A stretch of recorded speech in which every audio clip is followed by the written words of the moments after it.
خدا کا سلام ہو امیر فیصل صاحب، اطہر صاحب، سورج صاحب اور ان سب لوگوں پر، اور جو مینٹین کرتے ہیں پیور ڈسکشن. تو آج پھر ہمارا سیشن شروع ہوتا ہے اس ذات سے جو ہمیشہ زندہ ہے اور جس نے ہمیشہ کی زندگی ہمیں دی تاکہ ہم اس ذات کو جان سکیں، پہچان سکیں اس کی معرفت الہی کو. تو میں یہاں پہ آ گیا ہوں، آپ جب چاہیں شروع کریں. السلام علیکم ورحمۃ اللہ وبرکاتہ to all dear group members of pure discussion group. آج ہم ایک بار پھر سے محترم زاہد خان صاحب کا پرخلوص استقبال کرتے ہیں، ان کو ویلکم کہتے ہیں ایک اور سوال و جواب کی نشست کے لیے. آئیں محترم زاہد خان صاحب، ویلکم ہے آپ کا.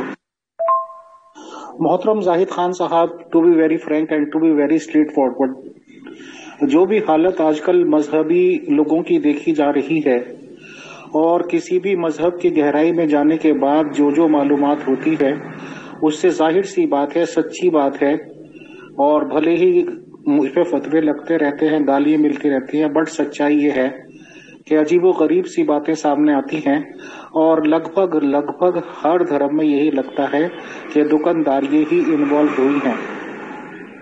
چلیے آپ کی بات مان لی جائے کہ خدا کو مانا جائے اور کسی کو نہیں، خدا کی خدائی کو منظور کیا جائے اور ایک خدا کا ہو کے رہا جائے، تو انشاءاللہ دنیا بھی بہت آسانی سے گزر جائے گی.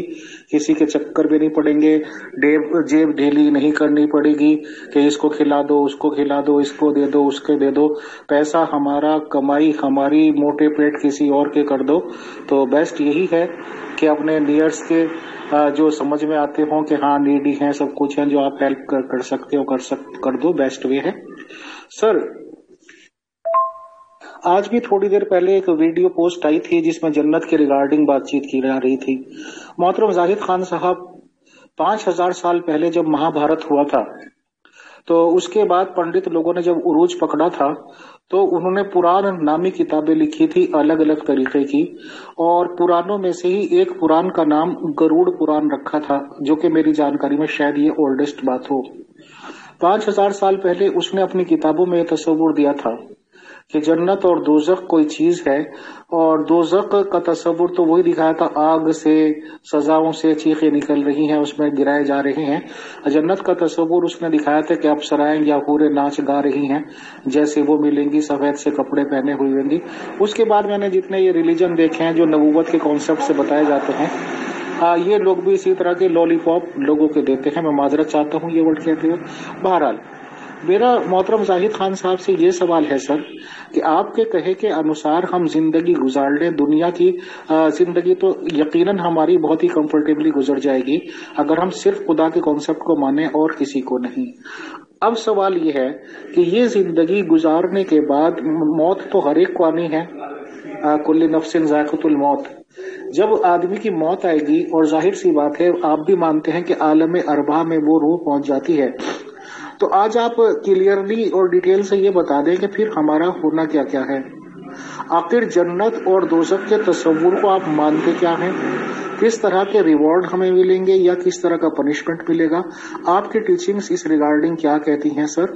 تھوڑا ڈیٹیل سے روشنی فرما دیں. بہت شکریہ، جزاک اللہ. ہم اس لولی پاپ کے پردے ہی نہ چاک کر دیں تاکہ یہ تصور کہ موت کے بعد یہ بڑا غلط تصور ہے. اس کی بنیاد اندھے پن پہ انبیاء نے رکھی ہے کہ مرنے کے بعد جنت اور دوزخ کے مناظر دیکھیں گے، مرنے کے بعد فرشتوں، ایمان لاؤ بن دیکھیں آخرت پر، فرشتوں پر، خدا پر. لیکن خدا کا کوئی ایسا کانسیپٹ نہیں ہے کہ مرنے کے بعد لے کے آؤ یہ سب چیزیں ملیں گی.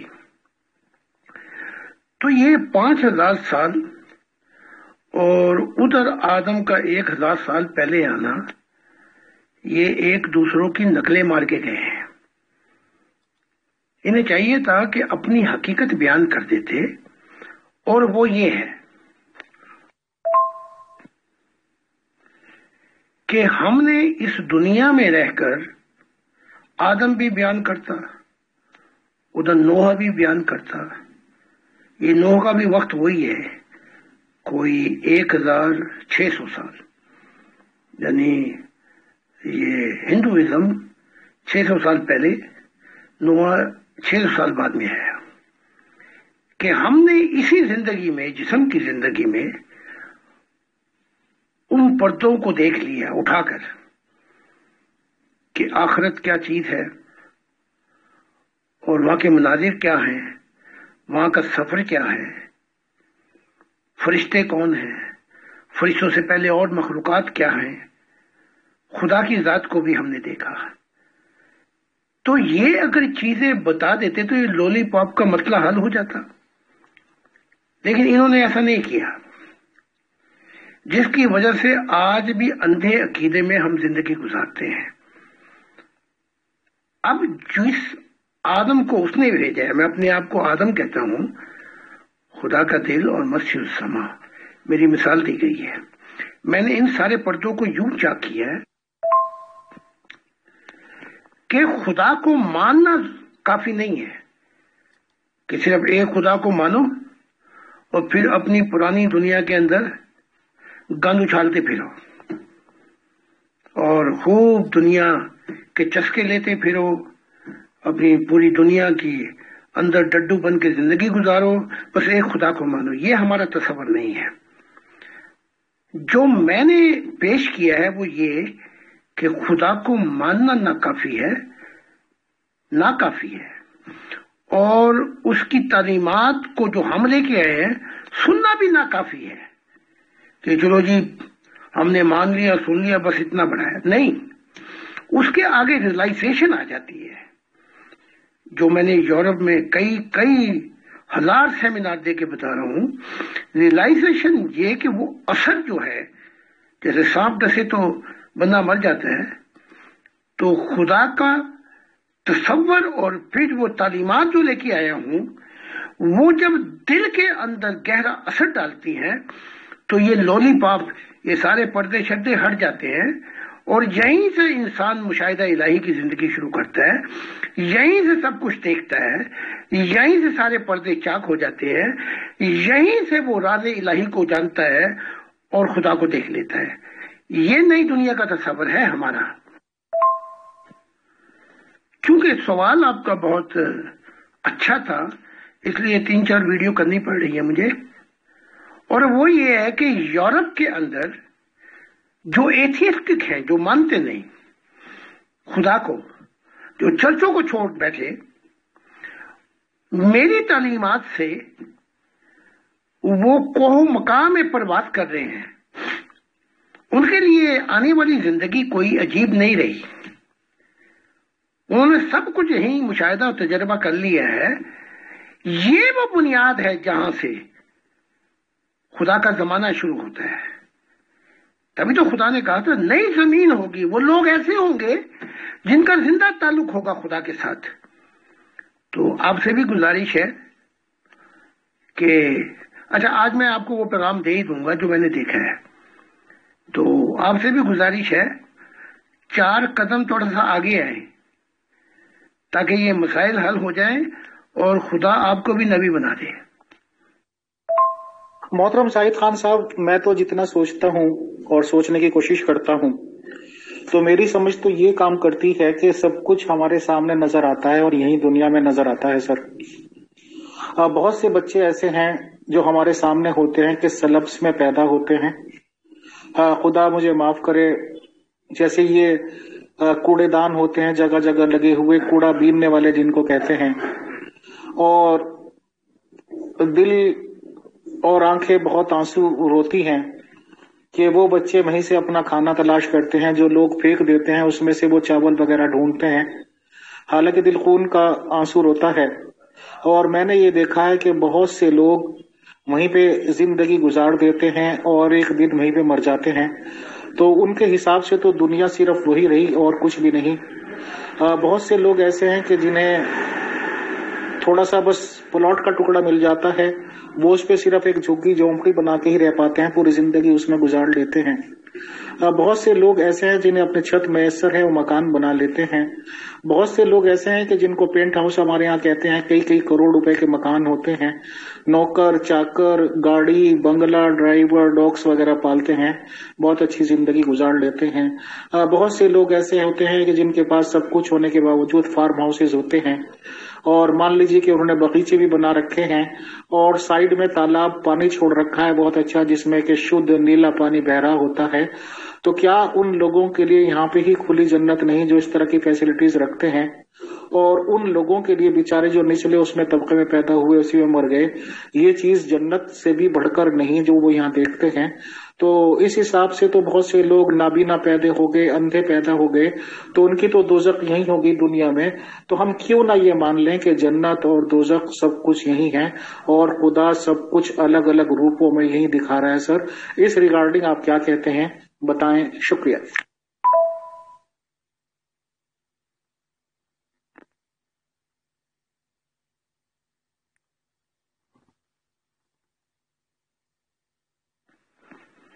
جو کچھ آپ نے بیان کیا ہے اچھا سوال ہے, اور میں نے بھی ایسے لوگوں کو جو غریب, جو کوڑے کی جگہوں سے چاول تلاش کرتے ہیں, ایک شعور تو نہیں ہے ان کو, لیکن ایسے غریب لوگوں کو ٹھکرائے ہوئے جو سوسائٹی میں ہیں, میں نے ان کی اکثر تعداد اچھی دنیا میں دیکھی, روح کی. لیکن یہ جو آپ نے تصور پیش کیا یہ ٹھیک نہیں ہے, کیونکہ خدا کی ذات کہہ رہی ہے, اس کے متعلق عیسیٰ نے بھی کہا ہے کہ وہ اندھے اور لولے نہیں پیدا کرتا. تو خدا کی ذات جو ہے وہ کہہ رہی ہے کہ جب اس نے کائنات بنائی یا انسانی ارواحوں کو جسم میں بھیجا, تو مقصد یہ تھا کہ جسم میں تیز رفتاری بہت ہے, وہ اپنے مقصد کو پا جائیں. تو خدا کہہ رہا ہے کہ میری اسی زمین کے اوپر نہ کوئی بیمار ہوگا, نہ بھوکا ہوگا, نہ بیمار ہوگا, نہ موت کا خوف ہوگا, نہ تقدیر کے مسائل ہوں گے. تو پتہ لگا کہ ہم اپنا اصل وطن بھول چکے ہیں. اب یہ کہ بہت سے لوگ اپنی جنت اس زمین پہ ہی بنا لی, وہ کیسے بنائی, اس کی نیت, وہ موٹیویشن تو آگے جا کے پتہ لگیں گے. لیکن میں جب جسم چھوڑ کے اگلی دنیا میں جاتا ہوں تو یہ دنیا مجھے خواب نظر آتی ہے. چاہے آپ کتنی ہی یہاں پہ باغات چھوڑ دیں, نیلے پانی بہا لیں, محل تیار کر لیں, یہ ایسے لگتے ہیں کہ کوئی ایک خواب کا تصور تھا جو گزر گیا. اور حقیقت اصل میں وہ ہے جہاں پہ میں پہنچتا ہوں, لازوال حقیقت ہے.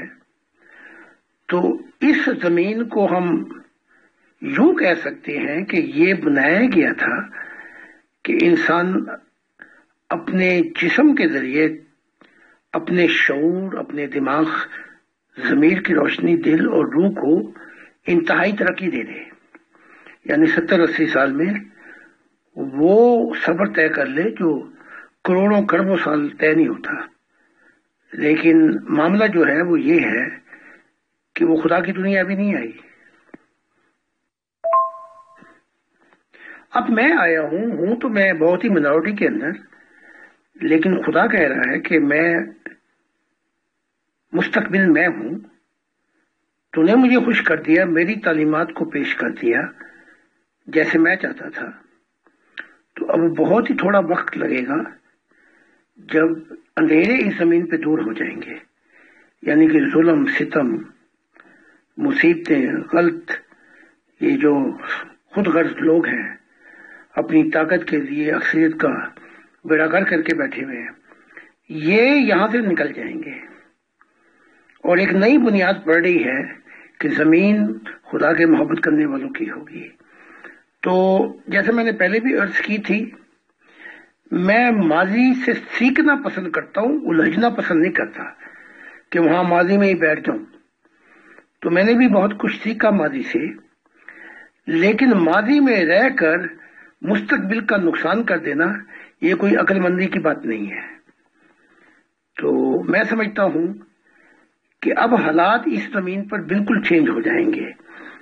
کوئی 80 سال کا دور ہے، اس کے بعد ایک خدا کی ایسی دنیا ہوگی جس کا محور وہ ہوگا. محترم زاہد خان صاحب، آپ کی باتیں بالکل سمجھ میں آتی ہیں، سمپلی مائنڈ سے بھی سمجھ میں آ جاتی ہیں. بہت ہی سمپل شبدوں میں، سمپل ورڈز میں جو یہ دھرم کے ٹھیکیدار، دھرم کے دکاندار ہمیں سکھانے کی کوشش کرتے ہیں. ہر چیز میں یا تو ڈرانے کی کوشش کرتے ہیں یا پھر لالی پاپ دکھاتے ہیں کہ یہ ملے گا وہ ملے گا، یا پھر ڈرا دیتے ہیں کہ جی دوزخ ملے گی، آگ ملے گی. اب بہرحال اگر ہم صرف آپ کو فالو کریں، آپ کی ٹیچنگز پہ چلیں، تو آپ کیا کہتے ہیں کہ مرنے کے بعد ہمارا ہوگا کیا؟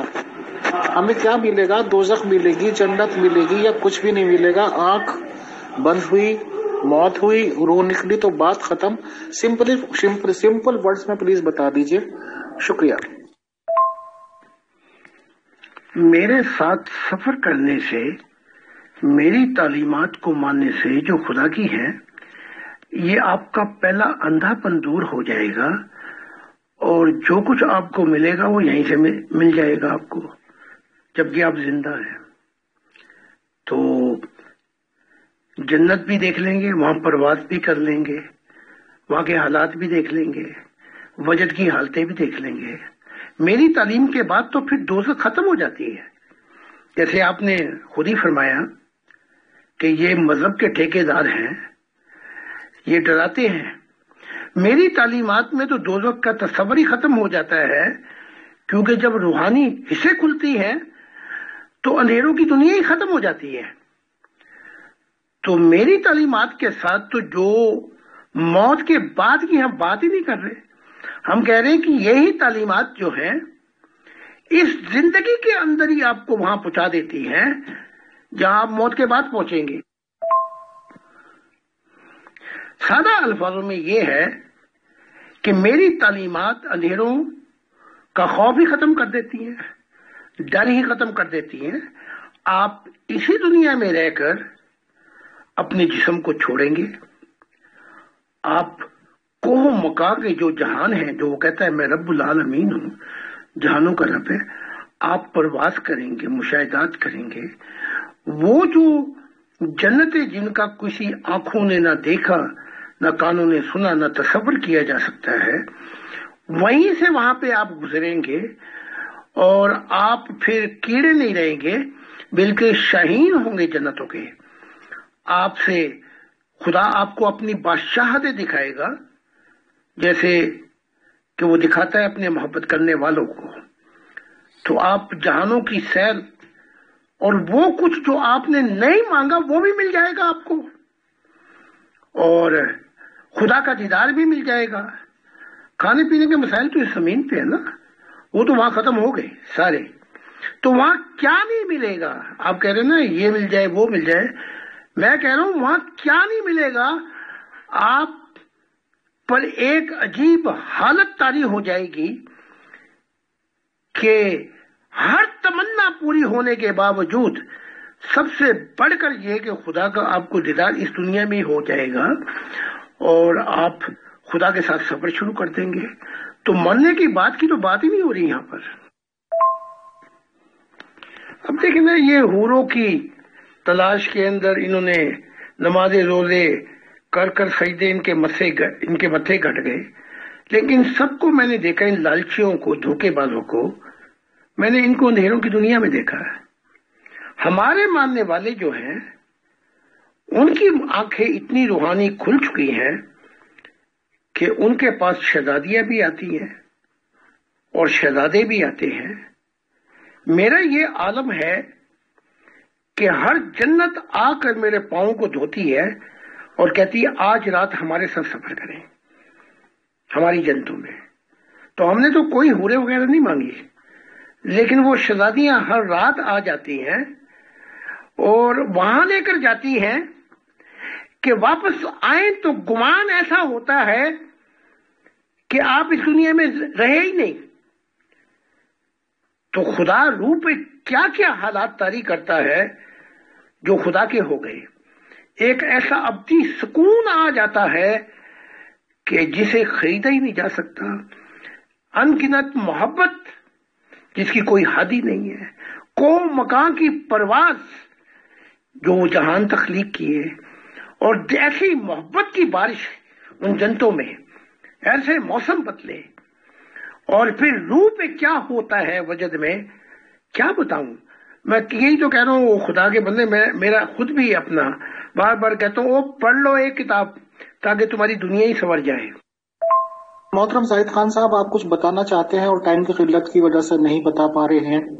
آپ نے یہ بھی کہا تھا پرسنل میں بتائیں گے، تو اگر کوئی حرج نہیں ہے اور کسی ٹیکنیکل آپ کی جیسے نبوت کا مسئلہ ہے، اس کا کوئی کانسیپٹ میں خلل نہیں پڑتا ہے، تو آپ ویسے بھی بتا سکتے ہیں پروگرام میں سر۔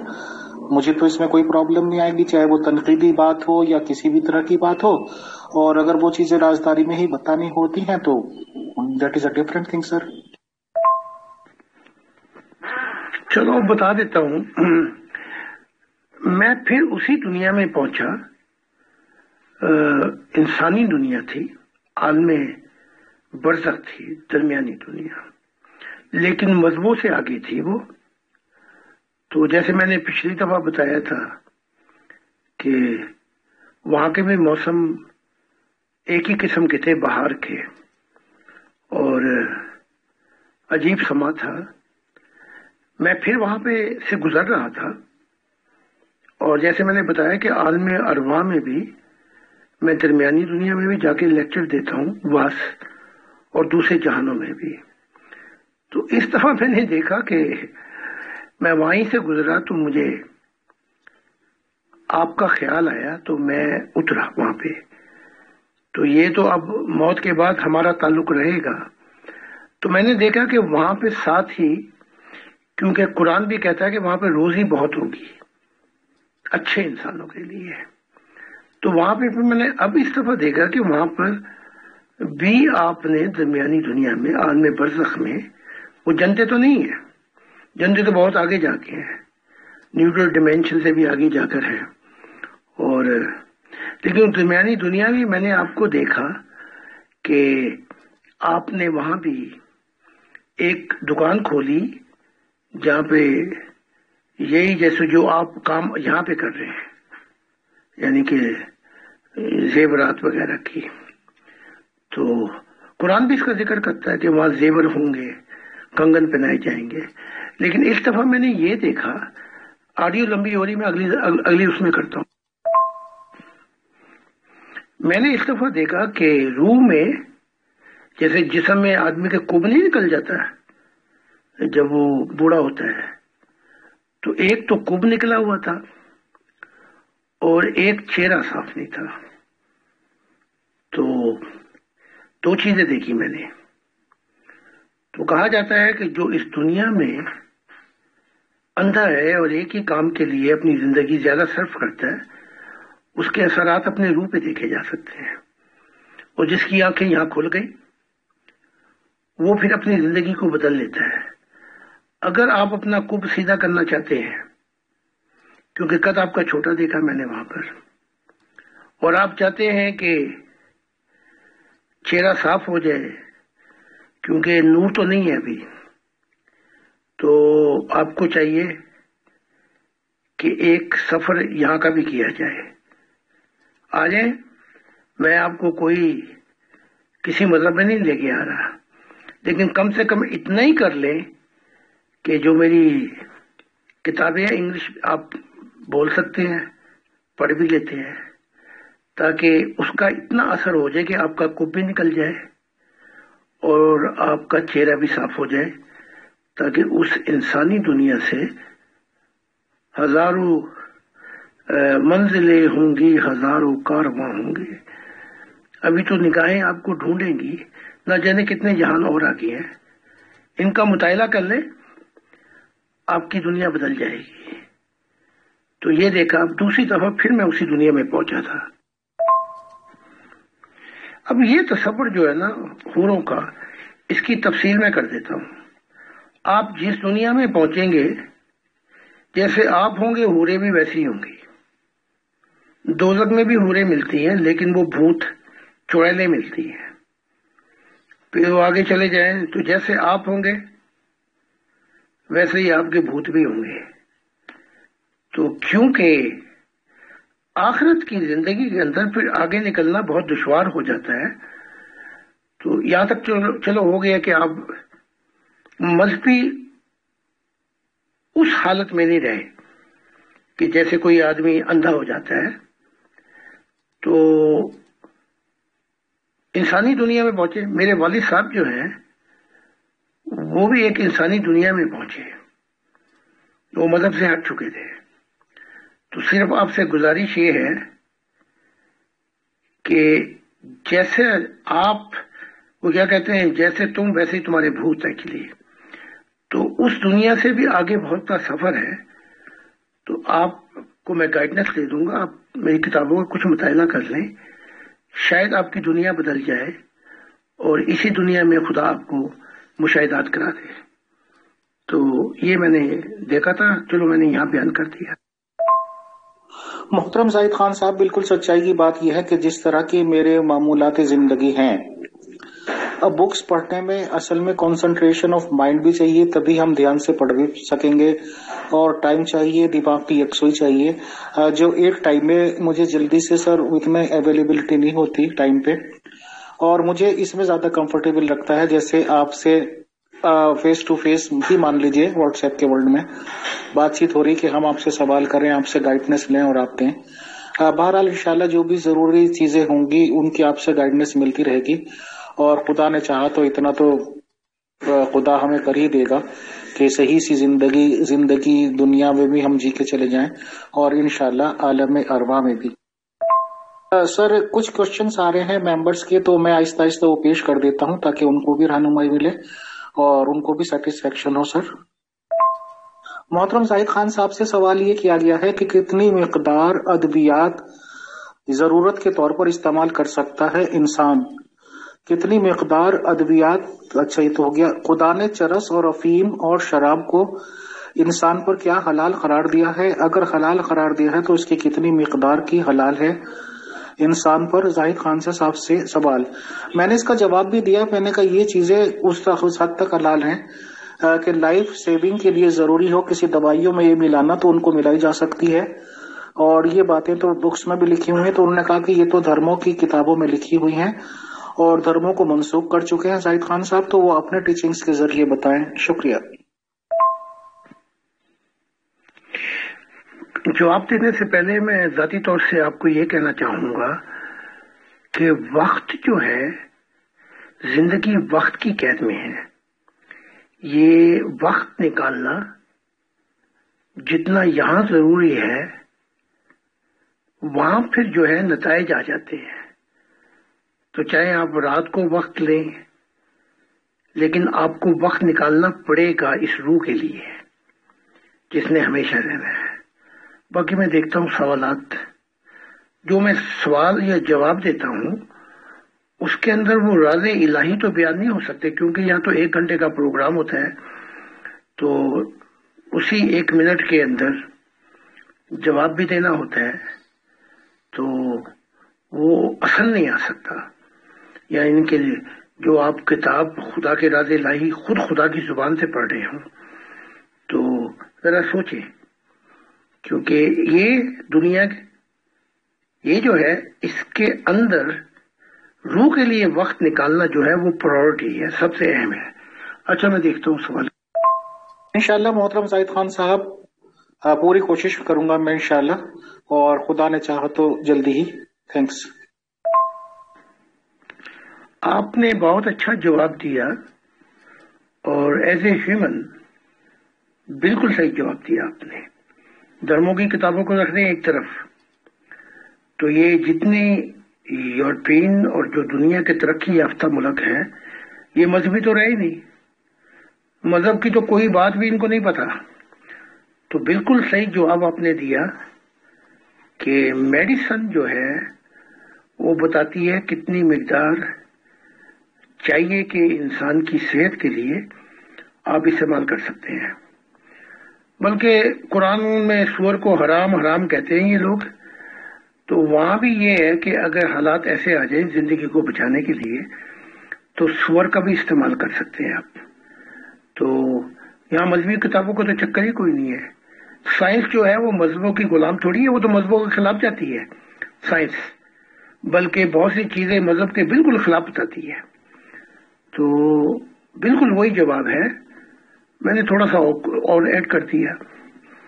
تو یہی حقیقت ہے کہ میڈیسن بتائے گی کہ کتنی مقدار میں استعمال کیا جا سکتا ہے.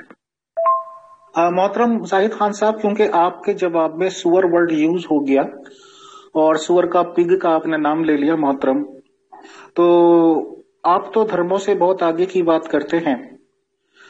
میں نے ہمارے آس پاس سے ہر طرح کی شاپس ہوتی ہیں مارکیٹس میں, ادر سٹیز میں بھی, اور یہ جو پگ کا میٹ ملتا ہے جہاں پہ جن دکانوں پہ, میں نے ان دکانوں کو بھی دیکھا ہے, اور اتفاق سے جیسے کہ یہ بکرے وغیرہ کے میٹ والے ہوتے ہیں وہاں پہ دیکھ سکتے ہیں کہ بکرا ٹنگا ہوا یا یہ کہ میٹ. اسی طرح سے میں نے اوپن میٹ پگ کا بھی دیکھا ہے محترم. اب یا تو ان کو مینٹیننس رکھنے کی بات ہے یا کیا طریقہ ہے, مجھے تو وہ میٹ بہت صاف ستھرا نظر آیا, نیٹ اینڈ کلین نظر آیا ہے. تو اگر مسلمانوں سے پوچھو کہ یہ حرام کیوں ہے تو یہ بتاتے ہیں کہ جی وہ گندگی کھاتا ہے, گندگی میں رہتا ہے, اس لیے ہے. اب ویسے تو بھینس اور بفالو بھی گندگی میں پانی میں پڑی رہتی ہے, بہت گندے پانی میں بھی سر. تو آپ کی کیا سمجھ میں آتی ہے, کیا ریزن سمجھ میں آتا ہے کہ مذہب اسلام نے اگر پگ کو حرام کیا ہوگا تو کیوں کیا ہوگا؟ بھلے ہی یہ پھر وہ والی بات آ جائے گی خبروں کو ڈیگ کرنے والی, لیکن اگر آپ بتا سکیں تو بتائیں. Thank you. گند تو پھر بہت جانور کھاتے ہیں, لیکن اگر یہ کہتے ہیں کہ سور گند کھاتا ہے تو مسلمانوں کو اور زیادہ کھانا چاہیے سور, کیونکہ سب سے زیادہ گندے تو یہی ہیں. تو کھائیں تاکہ تھوڑا سا فرق پڑ جائے, اور کیونکہ بعض اوقات یہ گندے زیادہ ہیں, سور تو گندا نہیں ہے, لیکن شاید سور کو کھانے سے ان کے حالات اچھے ہو جائیں. اب محمد صاحب سے یہی سوال میں نے کیا کہ آخر یہ حرام کیوں کیا. محمد صاحب نے جو کچھ لکھا قرآن میں اس کو تو جانے دیجیے, جو میں بتا چکا ہوں 95% بھی وہ خدا کی طرف سے ہے ہی نہیں قرآن. تو محمد صاحب کہتے ہیں کہ میں نے اس لیے حرام کیا کہ جہاں پہ بہت زیادہ گرمی ہو, یعنی کہ بہت زیادہ ٹیمپریچر ہو, وہاں پہ اس کا جو گوشت ہے وہ جلدی خراب ہو جاتا ہے سور کا. انہوں نے یہ تفصیل بیان کی ہے. دوسرے ضد بازی تھی عیسائیت کے ساتھ, جیسے مسلمانوں کو ہدایت تھی کہ اگر یہودی لمبی داڑھی رکھیں تو تم تھوڑی سی کم کرو, وہ مونچھیں پھیلائیں تو مونچھیں کم کرو. تو ضد بازی کے اندر نبی بھاتوں کا بہت آگے نکل جاتے ہیں. یہ کام گرو گوبند سنگھ نے بھی کیے ہیں. ہر کام مسلمانوں کے جو مسلمان کرتے اس کے خلاف کرو کام. تو وہ اگر بال کاٹتے ہیں تو بال بالکل نہ کاٹو. تو اس قسم کی حکمتیں انہوں نے استعمال کی اور نام خدا کا لگا دیا. تو اب حقیقت یہ ہے کہ میرے جو یورپ میں ماننے والے ہیں, میں نے ان کو صرف یہ گائیڈ کر دیا کہ شراب کے نقصانات کیا ہیں, لیکن میں نے منع نہیں کرتا کبھی. جس نے پینی پیے, یا اور بڑے مسائل ہیں, جس نے کھانا ہے سور کھائے. کیونکہ یہاں جو مسئلہ آ گیا ہے وہ یہ ہے, خدا کو تو پتہ نہیں لگ رہا, اندھا پن انسانوں کے اندر ہے. تو ایسے حالات کے اندر میں اور اللہ زینیوں میں پڑ جاؤں تو وہ جو تعلیمات میں لے کے آئے وہ بھی نکل جائیں گی. تو اس لیے یہ میں نے بتا دیا آپ کو. اب آپ تھوڑا سا غور کیجئے, 10 سال گزر چکے اور صحابہ شراب اتنی پیتے تھے کہ گر پڑتے تھے, اب کہ گرا اب تو گرا. 10 سال گزرنے کے بعد شراب حرام کیوں ہوئی؟ کیا خدا بھول جاتا ہے؟ اگر حرام تھی تو پہلے کیوں نہیں بتا دیا گیا کہ یہ حرام ہے؟ 10 سال وہ شراب چلتی رہی. اسی طرح برقعے کا ہے, 10 سال تک وہ چلتا رہا. یعنی کہ آپ پڑھ لیں امام بخاری نہ بی بی عائشہ نہ کوئی اور پردہ کرتے تھے. تو بعد میں جا کے یہ پردہ عمر کی اور محمد صاحب ابو بکر کی وجہ سے حرام ہوا. تو 10 سال بعد پھر بھی حرام نہیں ہوئی شراب. پھر بھی کہا گیا کہ اے ایمان والو شراب کی حالت میں مسجد کے یعنی کہ نماز کے قریب مت آؤ. یہ تب بھی بات نہیں ہے خون خار. پھر وہاں جا کے لڑتے تھے مرتے تھے. پھر علی کا جھگڑا ہو گیا حمزہ کے ساتھ. اس نے پھر حمزہ نے ان کی اٹھنیاں کاٹ ڈالی. اتنا فتنہ بڑا. پھر اس شراب کے نشے میں حمزہ نے کہا تو تو ہمارا غلام ہے محمد صاحب کو. آخر میں جا کے پھر حرام ہوئی. تو یہ حرام خدا نے نہیں کی, یہ سوچنے کا مقام ہے. یہ بڑے حالات جب خراب کر دیے انہوں نے تو پھر حرام ہوئی. اصل میں محترم زاہد خان صاحب, ٹو بی ویری فرینکلی میں تو بہت نیوٹرل طریقے سے ہر چیز کو سوچتا ہوں.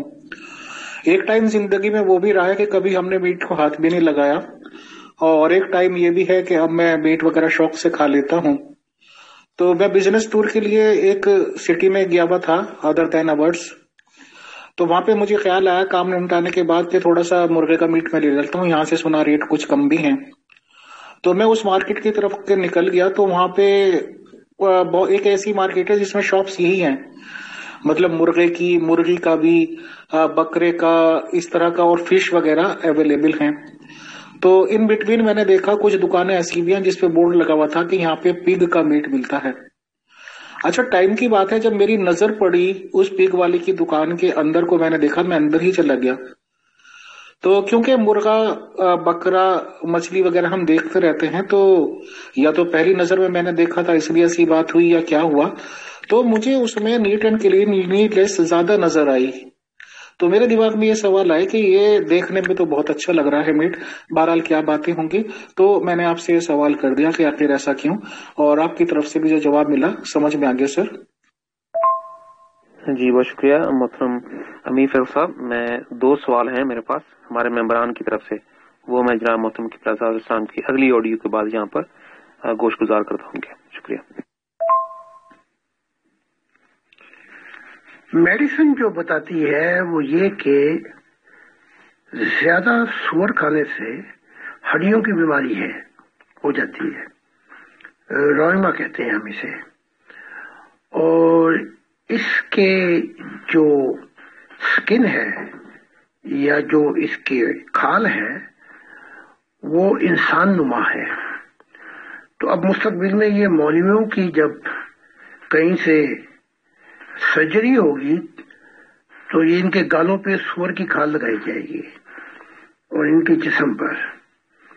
تو ابھی تو یہ کھانے سے کہہ رہے ہیں نا کہ حرام ہے, پھر کیسے حالات ہوں گے کہ اگر ان کا ہونٹ کٹ گیا یا گال کٹ گئے یا جسم کا کوئی حصہ جل گیا ہے تو وہاں سور کی, انہوں نے کہا وہ سکن جو ہے وہ بالکل انسان سے ملتی ہے تو ان کے لگے گی, تو پھر یہ سور کو حرام کیسے کہیں گے. تو نقصانات بھی ہیں فائدے بھی ہیں, تو وہ میں نے آپ کو بتا دیے. علیہ السلام پر خدا کی سلامتی. جی ہمارے ایک ممبر کا سوال ہے, یہ کہتے ہیں زاہد خان صاحب سے سوال ہے, کیا انسانی جسم میں صرف انسانی ارواح کو ہی بھیجا جاتا ہے یا اس کے علاوہ بھی مخلوقات بھیجی جاتی ہیں؟ اگر ایسا ہے تو انسان کا اصل تعارف کیا ہے؟ فقیر ثابت علی. یہ جو ظاہری کائنات ہے وہاں اور بھی زندگیاں آباد ہیں, یعنی کہ وہ زندگی ابھی تو نہیں ملی کیونکہ 8 ملین لائٹنگ ایئر زندگی کا وجود نہیں ہے, لیکن یہ جو ظاہری کائنات بہت پھیلی ہوئی ہے. تو فرشتوں کی پاسبلٹی بھی ہے, جنوں کی بھی. تو ان جو پلانٹ ہیں وہاں پہ وہ ارواح جو ہیں فرشتوں کی یا دوسروں کی وہ آتی ہیں. جیسے کہا گیا کہ فرشتوں کی دنیا میں ہم فرشتے نبی بھیجتے ہیں, تو ان کو بھی موقع دیا جا رہا ہے اس ستاروں کے جہانوں میں. انسان کے اندر جو بھیجی جاتی ہے وہ انسانی روح بھیجی جاتی ہے. تو اس کے متعلق خدا کی ذات کیا کہتی ہے, ذرا اس پہ غور کرنا پڑے گا ہمیں. اب جو فرشتے ہیں ان کے اندر فطرتاً ایک چیز ہے، جیسے انہیں کلین گیس کے ساتھ تخلیق کیا گیا، جسے کہتے ہیں آکسیجن، جس کے اندر وہ نہیں ہے، یعنی کہ کیا کہا جائے گا، کثافت نہیں ہے. اور جنوں کو آگ کے شعلے سے، تو یہ بھی اس میں سے بھی کثافت کم ہے، لیکن آکسیجن، سفید نور، اور یہ اوپر کی طرف جاتے ہیں. مٹی جو ہے وہ نیچے کی طرف جاتی ہے، لیکن مٹی کے اندر جو اصل راز پایا گیا ہے، جسے ہمارا جسم تخلیق ہوا، اس کے اندر یہ جو جتنے ستاروں کے جہان ہیں، جہاں جہاں ایلیمنٹ ہیں جو آباد ہیں، ان کے ایلیمنٹ اس مٹی میں پائے جاتے ہیں، ذرے. اس لیے انسان کو مائکرو کاسموس کہا گیا ہے، یعنی کہ اس کے اندر آکسیجن بھی پائی جاتی، ذرات بھی پائے جاتے ہیں، ہائیڈروجن بھی پائی جاتی ہے، آکسیجن بھی پائی جاتی ہے، نائٹروجن بھی پائی، جتنی گیسز جنہیں ایک ایک کر کے تخلیق کیا گیا، لیکن انسان کو اس جسم کی مٹی کے اندر وہ سب کچھ مکس ہو جاتا ہے، مائکرو کاسم. اس لیے انسان کو کہا گیا ہے کہ یہ مائکرو کاسمس ہے. تو یہ جہاں بھی جائے گا روح کی دنیا کے اندر، یہ جہاں بھی جائے گا روح کے جہانوں کے اندر، اپنے آپ کو یہ بڑی جلدی ان حالات کے مطابق، ان مخلوقات کے مطابق جہاں جہاں وہ آباد ہیں، اپنے آپ کو بڑی جلدی ایڈجسٹ کر لیتا ہے، یعنی کہ بدل جاتا ہے ان کے ماحول کے اندر. تو امید ہے کہ آپ کی تسلی ہو گئی ہوگی. خدا. تو پھر اگلا سوال کیا ہے آپ کا، دیکھ لیں. جی بہت شکریہ محترم زاہد خان صاحب. ہمارے ایک اور ممبر کا سوال ہے، یہ فرماتے ہیں ایک روحانی سفر کیا ہوتا ہے؟ کیا ظاہری زندگی میں روح جسم سے نکل کر از خود سفر کر سکتی ہے؟ اور اس سفر کی سمت اور منزل و مقاصد کیا ہوتے ہیں؟ آصف حسین، ساؤتھ افریقہ. جی، روحانی سفر جو ہے وہ روح کے ساتھ ہے، اور جسمانی سفر جو ہے وہ جسم کے ساتھ ہے. تو جب روحانی سفر شروع ہوتا ہے تو اس کی پہلی شرط یہ ہوتی ہے کہ انسان کے اندر نور آ جاتا ہے. اس سے پہلے روحانی سفر ہی نہیں ہوتا. ایک اندھے کا کیا سفر ہوگا؟ دو اندھے چلے رستہ دکھانے کے لیے، دونوں جا کے گڑھے میں گریں گے، کنویں میں گریں گے.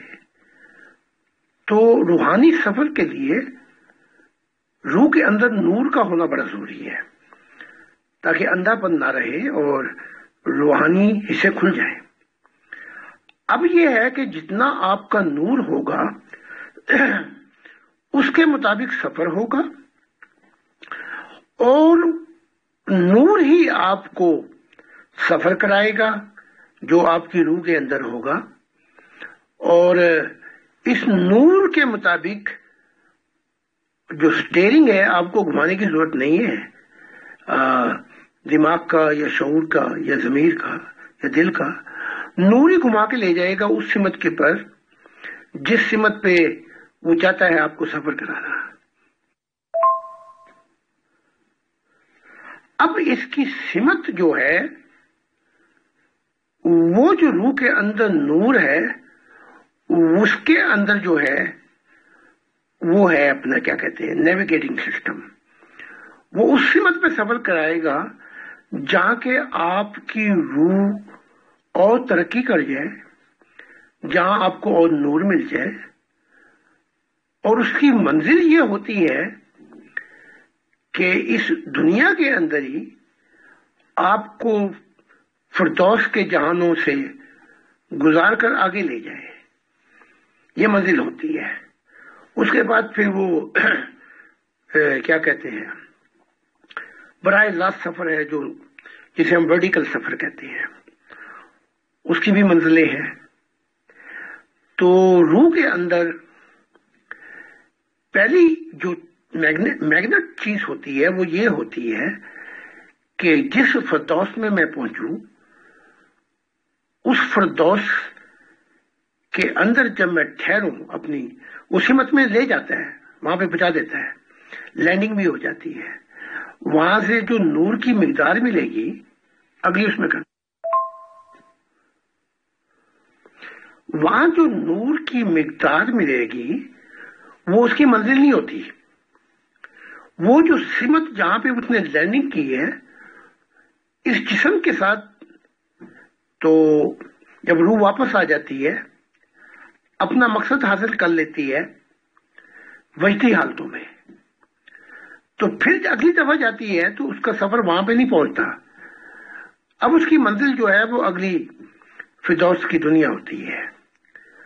تو جہاں جہاں وہ ٹھہرتی ہے، جس سمت پہ ٹھہرتی ہے، وہ ایک عارضی ٹیمپریری کہتے ہیں، وہ ایک منزل ہوتی ہے، وہیں سے جیسے آپ کیا کہتے ہیں پھولوں کی خوشبو جو ہے وہ آپ کے اندر آ جاتی ہے، اسی طرح وہ کیفیات جو ہوتی ہے وجد کی، محبت کی، ان فردوسوں میں وہ آپ کی روح کا حصہ بن جاتی ہیں۔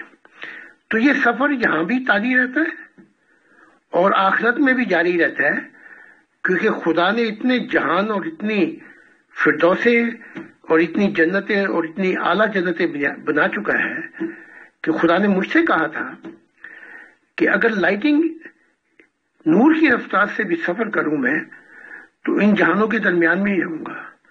تو کتنا بڑا ہے وہ خدا، یہاں کہنا پڑتا ہے کہ اے خدا تو بہت بڑا ہے۔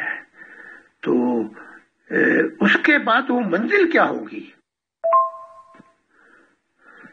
یہ سفر جو ہے یہ لوور کریشن سے جاری ہوتا ہے عالم برزخ کا، پھر یہ گزرتا ہوا نیوٹرل ڈیمینشن فردوسوں سے گزرتا ہوا یہ وہاں پہ پہنچتا ہے جہاں پہ جبرائیل، میکائیل وغیرہ یعنی کہ کروڑوں فرشتے ہیں، وہاں پہ سچائی کی دنیا کمپلیٹ ہو جاتی ہے، مکمل ہو جاتی ہے۔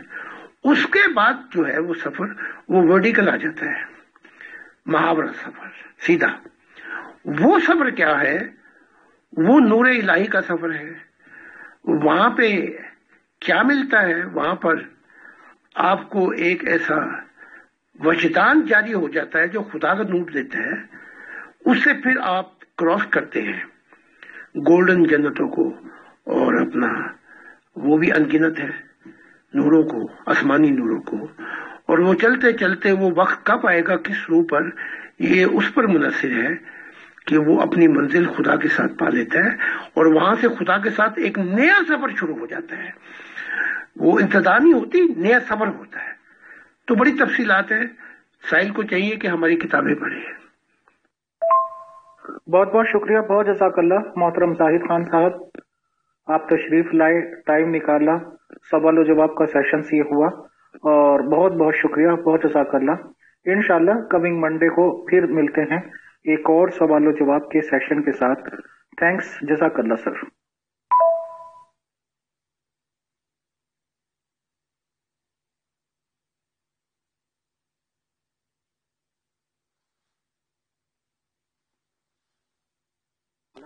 انشاءاللہ کمنگ منڈے کو پھر ملتے ہیں ایک اور سوال و جواب کے سیشن کے ساتھ۔ تھینکس، جزاک اللہ سر۔